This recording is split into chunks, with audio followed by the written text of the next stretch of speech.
Ayo Bir, kancane Bir, iki sing serupa tapi tak sama. Kaya apa wae serupa tapi tak sama. Sama ini wong loro karo sapa jenenge Birgit ae parekan ngono.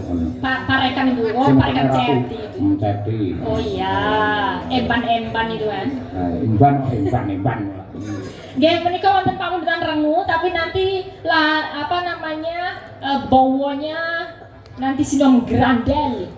Nggih, oke. Saking sinten pamundutan, Mbak? Rengu, Mbak. Menika saking Pak Mario Dibayat, Klaten. Oh nggih.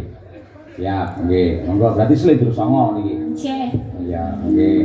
Nggih, niki cakepane rada melengsek dikit nggak apa-apa. Pun, Derek. Penting slendro songo. Ayo nggih. Pak Cahya langkang kondang.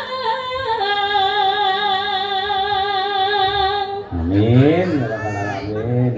Agawe ketering ati.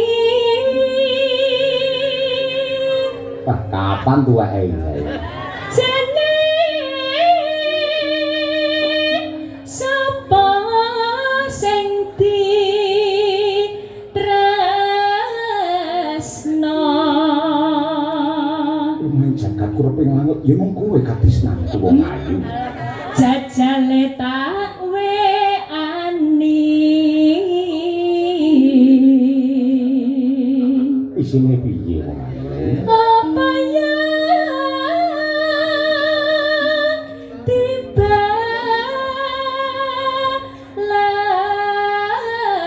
lasi. Yen duwe pulsa ya tak balesi. Nek iya aku guyu.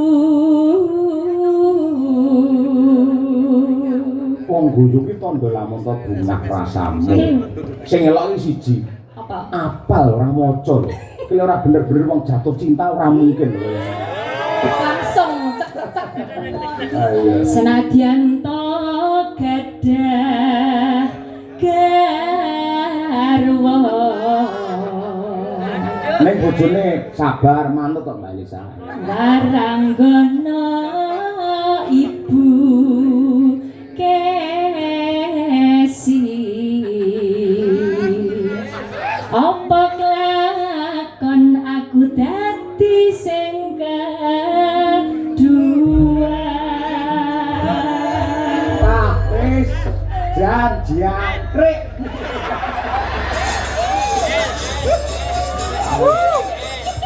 Ayo ning kaji, ora kaji-kajian ngene iki. Kaji butuh. Aku lah jawab. Apa? Yen tenanan kowe gelem tak sunat. Nadyan kok sunat, ora apa-apa engko dikocori tukul meneh. Ngapunten ya Bu, menika namung permintaan Wis mawon. ora apa-apa diajeng. Lho, embang mana sak Wis to bukes iki demi kebahagiaan suami. Apa-apa ikhlas kok Cahayu. Oh iya. Nek peken dhewe kono gek gendong-gendongan kono. Ketoke Biasanya malah bahaya ini biasanya bahaya. ya, bukan sih muni ikhlas karo guyang-guyu ning tak sama kok kene. Lah sirahe kemendeng bae. Ampun nggih, Kakanda Mbak Yuku. Ayo. Nggih. Niki namung istilah orang ngefan niku lho. Lho, ngene lho diajeng. Aku sampean eling ora aku dek komentar ning nggone story IG-mu. Lah nalika sampean liburan ning luar negeri ning ndi kae ning Taiwan apa ning Bangkok? Korea nggih. Ning Korea. Elisa kuwi tamasya ning Korea liburan terus tak komentari. Wah, diajeng adikku siji gur melencer dolan wae. Terus dia jawab piye? Piye? Di Elisa ning medsos yo komen ning ngene. Nggih, Kakanda, kula titip Kang Mas nggih teng griya. Kuwi tenan to bukan sih? Lho, bukan. Iki Elisa Mas aku sampeyan. Nggih, Mbak Yu. Kula titip Kakanda nggih teng griya, kula ngoten. Sik aku meneh gendenono ndalang aku belum nguyu aku.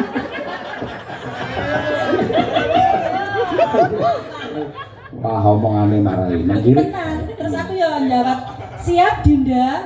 Oh iya, ane kowe ya marna-marna ngene tenan amale kebelet nguyuh tenan. Nguyuh tak nulis Elisa.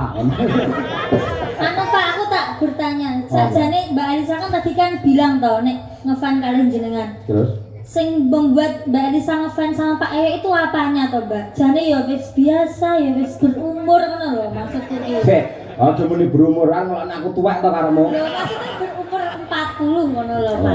iya. Cinta kuwi buta. Nah, buta iki cakil iki helm. Ayo, biar kowe.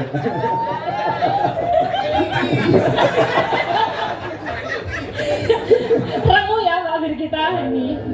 Ape. Ya Bir, tarik sing Bir coba. Saja ikat